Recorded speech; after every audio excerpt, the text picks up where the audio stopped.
Chapter 3. Here's my coffee mug, by the way. Yesterday's coffee mug was from Coeur d'Alene in Idaho, and it was a moose. So here's mine today. All right, Chapter 3. Let's see if we can do this without Jade bugging us too much. This chapter is called Sad, Mad, Bad. I'll tell you how the whole week went. Terrible, terrible, terrible. It must have been National Frog Appreciation Week because frogs were all we talked about in room 26. First, Mrs. Brisbane taught everybody how to take care of Og.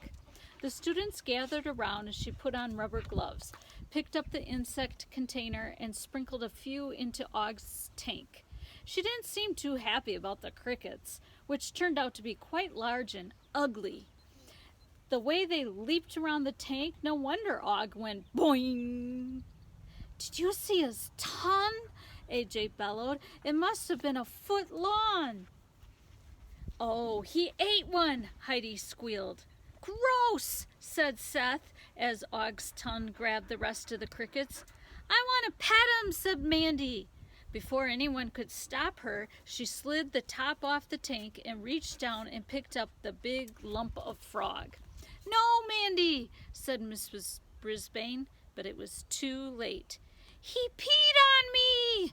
Mandy shrieked, dropping Og back into his tank. Not that I blamed her. What unspeakable bad manners. Is that any way for a classroom pet to act?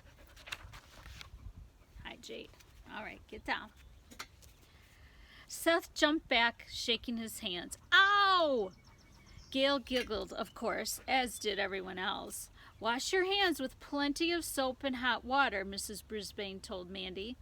To the rest of the class, she said, "That's what frogs do when they're frightened. We must all be gentle with poor Og. If you have to touch him, you must wear gloves. Pick him up by the shoulder blades and never squeeze his stomach or you'll hurt him." She ordered my classmates back to their seats, not including Mandy, who was washing her hands. Then we had to learn about frog facts. They don't start out as cute, furry little babies like hamsters. No, no, no. They start out as funny little tadpoles,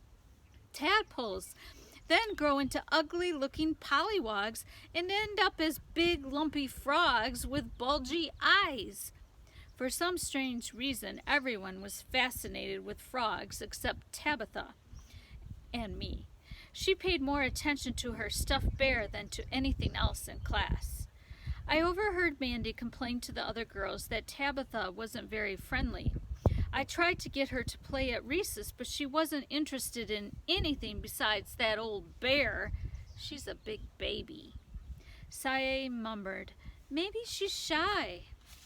I was pleased that Saye had learned to speak up, but the other girls decided Tabitha was unfriendly, like someone else who was new to the room 26. After so much frog talk, Mrs. Brisbane moved on to the subject of poetry. First, we read a scary poem about a tiger. We also read a poem about a bee, followed by a silly poem about a purple cow. Some poems rhyme and some poems don't, but there are a lot of rhyming words like moon and June and cat and rat. Funny that those last two words rhyme, isn't it? At night, while Og stared into space, I made lists of rhyming words in my notebook, better than trying to talk to him as he continued to give me the silent treatment.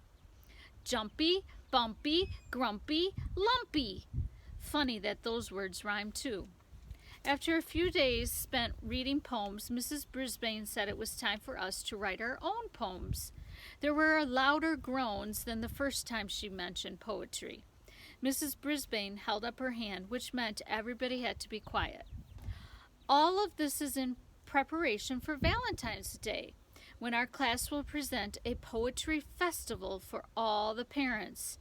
Each of you will recite a poem you wrote or one you like. There were no groans now. In fact, some of the students looked excited. Even Pay Attention Art Patel was paying attention. Mrs. Brisbane explained that our assignment was to write a poem about an animal. at least 6 lines long, with words that rhymed. Mandy raised her hand and the teacher called on her. "My name rhymes with candy cane," she proudly announced. Mrs. Brisbane smiled. "That's right, Mandy Payne rhymes with candy cane. Does anyone else have a rhyming name?" "Richie rhymes with itchy," AJ blurted out. "What?" repeated please Richie. Words were flying through my brain. Humphrey, Dumphrey, Lumphrey. "Gale rhymes with hail." Heidi forgot to raise her hand again. "And fail," Kirk muttered. "I heard that, Kirk Chen," said Mrs. Brisbane. "Well, Kirk rhymes with jerk," said Heidi, who was always ready to defend her best friend Gale. "Please, no more," Mrs. Brisbane said firmly. "Kirk also rhymes with work, so let's get back to work." I never saw my classmates work so hard before. Richie chewed on his pencil. Seth jiggled his leg. Heidi erased more than she wrote. Kirk scratched his head, and Miranda wrote and wrote and wrote. Then she stopped writing and raised her hand. "Mrs. Brisbane, can you think of anything that rhymes with hamster?" she asked. "Let's throw that one out to the class," said the teacher. "Anyone?" Leave it to Golden Miranda to ask such a good question. It got everybody thinking because it was so quiet you could have heard a pencil drop. 2 pencils did drop, in fact. "How about gangster?" a voice called out. "Raise your hand, Heidi." Mrs. Brisbane walked to the board. "How about that, class? Does hamster rhyme with gangster?" She wrote the words on the board and repeated them. "Hear that? They don't have quite the same sound, do they?" "Well, I would hope not. Gangsters are bad guys, and I am definitely a good guy." "Maybe you better find another word to rhyme," the teacher instructed. "Try Humphrey," I squeaked in encouragement. There had to be something that rhymed. "Try frog," shouted AJ. "Lower your voice, AJ," Mrs. Brisbane reminded him. "And raise your hand," added Heidi.